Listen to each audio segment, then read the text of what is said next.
And I mean, I love the LDS community, and some of my closest friends are LDS, and I work with the LDS closely. And I think that in the LDS world, and maybe you could help, explain this for our listeners, Andy, there is this kind of demand of decency in our politics, right? And, not a huge fan of Trump's tone and all. I think that was a common complaint. I think that's fair to say, right? Yeah. And so, because kind of piggybacking off of that, there seems to be a more sinister campaign, though, right? Which is now to take non-LDS values packaged in a quote unquote nice guy, independent voice, right? A vessel, if you will, where now you have a guy who's basically pro-abortion. I mean, he says on his website, the quote unquote independent running against you, he says, I think life is sacred, but I also think privacy and freedom is sacred. I mean, is that an LDS value?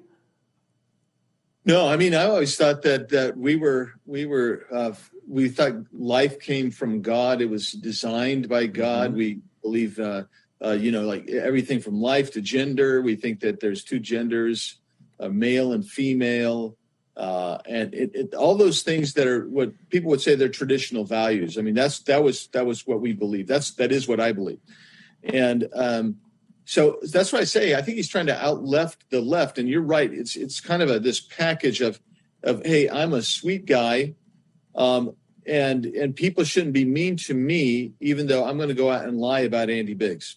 Okay, that's really what's happening, Charlie. This is the old. I'm perfectly tolerant unless you disagree with me, then I'll be intolerant. And I'm like, well, what's the beef with me? I mean, my district, they agree with the policies that I advocate for in Congress. I've been consistent, open, and transparent of that. So what's the deal then? I mean, you go out and lie and say things that are just blatantly untrue. In fact, not only the untrue, if I wasn't a political candidate, they would be defamatory and actionable.